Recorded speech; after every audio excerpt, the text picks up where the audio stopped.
I'm Beth Perrell. My guest is Ansley Hodges. She's director of Quest Kids. Tell us about Quest. Sure. Quest is an organization that's been in the Orlando community for 50 years, and we service individuals with disabilities from all ages. We work with kids as early as 9 months all the way following them through their adult life. The early intervention program is up to age 18, and then we continue on as long as individuals need support. Can you talk about a couple of examples of the kind of support the child might need? Sure. So, for example, an individual or kid who would enter Quest Kids may start without much language at all, and we would work on teaching them appropriate language skills. Also, if they're doing any sort of behaviors that parents want to decrease, such as tantruming or having a hard time, going through the Publix checkout, not getting what they want, we work on that as well. And then we also help support them in an academic setting. So they could come to our school and we would provide academic support, or we work with the public and private schools to make sure that the kids are successful. And then all the way up through an individual I worked with in helping to secure a job. So any of those levels, from intensive intervention to, more peripheral type supports, we do. And that must be a lot of children and moving toward teens per year that you're helping. Yes, we on average service about 150 to 175 individuals per year in the Quest Kids program. And they come to you weekly or daily? We have some kids who get anywhere from an hour a week to 20 hours a week. So it depends on the financial ability of their family and what their funding source is to be able to get as many hours as they need. So April is Autism Awareness Month. Autism Awareness Day is coming up on April 2nd. I know that you want to help raise the awareness of autism in Orlando. Yes. So you work with individuals who have autism? Yes, we service a large percentage of our kids have been diagnosed somewhere on the autism spectrum. Tell us a little bit about that and what you'd like people to know. Sure. So one thing that a lot of people don't know about autism is that it's, 20 years ago, people were just diagnosed with what we called classic autism, where kids may sit in a corner and flap, where today the professionals are realizing it's really a continuum of services. So anywhere from classic autism to really sophisticated kids who would be diagnosed with Asperger's, where they lack some, more pinpointed social skills. And that's really, what has been evolving of late. And so anywhere they fall in that continuum is where the families and the kids need support from the community.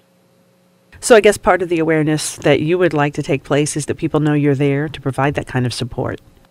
Definitely, that we're able to help families work through whatever, wherever they are, whether their kid is, not talking or whether their kid needs, additional supports to be successful academically or socially within, a typical school setting.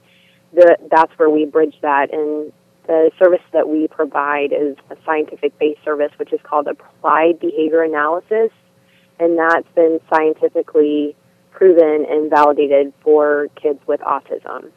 In fact, you have experts there in this kind of field. Definitely. So Ed Blakely is a PhD who is a specialist in applied behavior analysis and also teaches at the master's level at Florida Institute of Technology.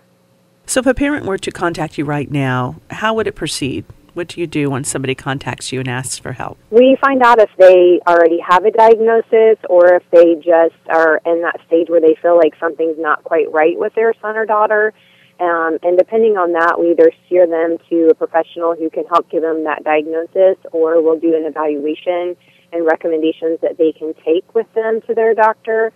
And then we get them set up right away with services so we can start working on whatever deficits their son or daughter may have, because all of the research points to getting early intervention in as many hours as possible, the better. So do you wind up working then with other, like physicians or other organizations as somebody's trying to get all of the help they need?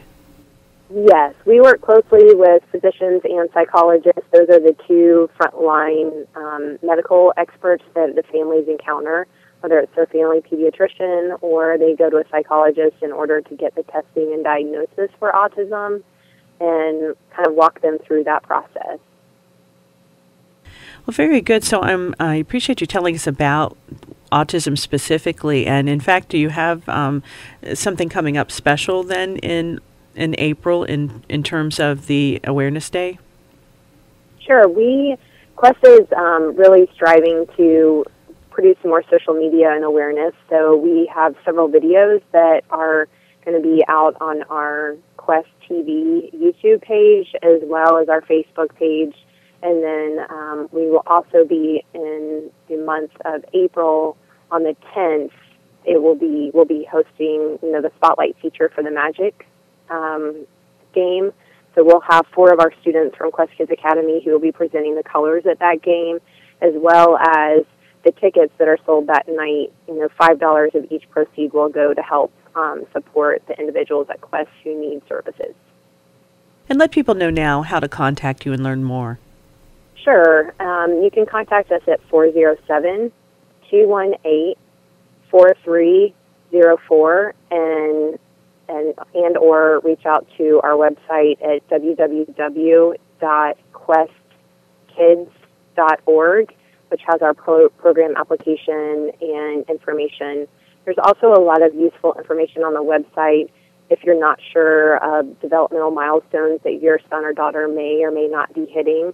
And in order to know if they, are meeting those milestones, it's a nice checklist from the CDC to see where they are. What are some of the questions that parents tend to ask you? And go ahead and answer those. I mean, what are parent concerns really about getting started? A lot of times parents say, should my son or daughter be talking right now? How many words should they have? Should I be concerned that they're not looking at me? Should I be concerned that they're only playing with specific items? And my question to all of those is yes, you should be. There's absolutely no harm in starting early intervention, even if your kid may have just a slight delay. It'll get them ahead of the game. And really looking out for those, being an advocate for your child and making sure that you are staying in touch with what the developmental milestones are, and if they're, making eye contact with you, or more current research has showed that kids with autism tend to look at their parents' mouths more than their eyes, so that's something to really be attentive to. And then making sure that you're really proactive if you feel like, most parents feel like there's something that's not quite right, and they can't articulate what it is, but fight for that and don't settle for everything's fine when you as a parent in your gut know something's not quite right. Continue to push for answers and seek professionals to do an evaluation. And best case scenario, everyone says, hey, things are great, you don't need to do anything. And more often than not, people will say it's a good thing that you got in here early. And finally, I wanted to ask you, you don't focus exclusively on autism. Is there a different approach or different approaches taken with developmental disabilities, depending on what it is? Great question. No, the beautiful thing about applied behavior analysis is that it can be used with any population, any diagnosis, typical kids, typical adults. And so for our kids who have Down syndrome or ADD or ADHD or rare chromosomal abnormalities, it's the same set of procedures and empirically validated procedures that we use with those kids as well as kids with autism. Well, that's all I had for you. Is there anything that I didn't ask you that you want to talk about? I would just reiterate the fact for parents to really continue to be passionate about being the advocate for their child, because no one else is going to fight like a mom and dad for their kid and look for answers when you may be getting people may say you don't have anything to worry about. Continue to listen and look at what the milestones are and continue to fight for your child. Ansley Hodges is director of Quest Kids. I'm Beth Perrell.